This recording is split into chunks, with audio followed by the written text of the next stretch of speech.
Hi everyone, my name is John Kofinketia and I'm here with you, the simplified PAYE calculator. If this is the first time you are watching any of my videos, I suggest that you go through my feeds and watch the earlier version so that you can have a glimpse of what we are about to discuss. However, to give an overview, this is a model or template that can help in the management of the payroll system by automating process.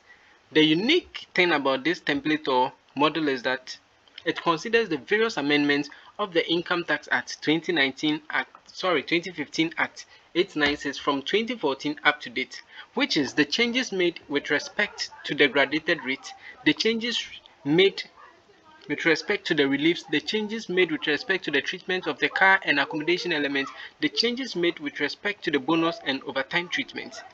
This is for the various years from 2014 up to date. Now, the purpose of this video is to introduce you two major developments that has been included in this model. The first one has to do with the limits that the SNET has set with respect to the basic salary and how companies approach or treat the excess of such limits.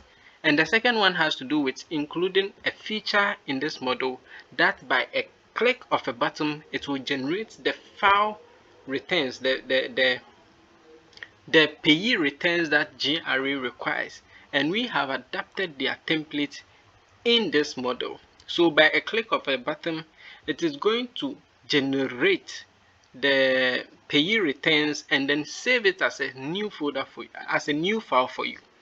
Let us go through this one after the other. To demonstrate the limits, let us go to the relief section. Now, prior to 1st January 2023, the total amount of basic salary that the SNET allows for Tier 1 and Tier 2 contribution were based on 35,000. However, from 1st January 2023, this was increased to 42,000 Ghana cedis per month. So our next question is, how does companies treat or how do they approach the excess of the contribution towards the Tier 1 and then the Tier 2? Based on major companies' practice, what they do is that they send the excess to Tier 3 contributions.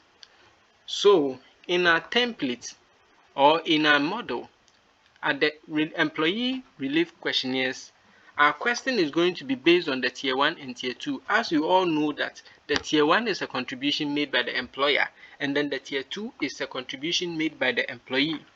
So our questionnaire asks that per the company policy, do we send the excess of the Tier 1 to Tier 3? If yes, you select yes. And now for the Tier 2, does the employee accept that you should transfer the excess from Tier 2 to Tier 3? If it is yes, then you select the yes over here. Now, if aside this excesses, if the employer and the employee also contribute additional money towards the Tier 3, you put in the rate over here. And then it is going to be done for you by calculating the total contributions towards the Tier 3. So this is the first development we have included in this model. I skipped the other questionnaires because this is something we have already discussed in the previous video.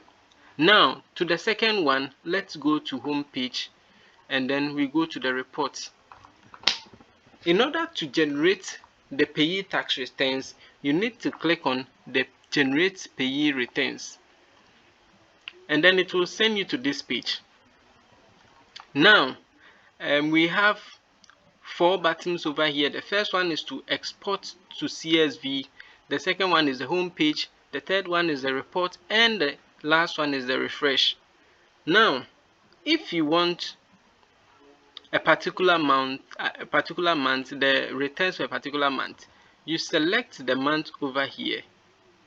Let us select June and then you click on the refresh. Okay, so it will automatically generate the entries made for June 2022. And for June, based on the entries we have made, we only have 2 employees, and these are the details.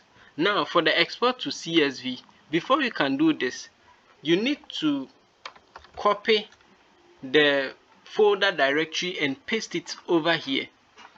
So you go to the folder that you want to be saving all of the PAYE returns, and then you copy the directory and then come and paste it over here. Once you are done, the moment you click on the export CSV, it is going to automatically export everything for you, and then it is going to save by the month and the year for which it relates. So in this example, we selected June 2022 and it has generated it for us. We can now go back to our template. So this is it. However, I understand that there are still works to be done, and if you have any ideas, if you think, if you want any additional thing to be added, you can reach out to me and we can work it out. And if you want something to be done for your company, something like this to be set up for your company, and with additional features which is bespoke to you, you can reach out to me. Thank you for watching. Have a good day. Bye.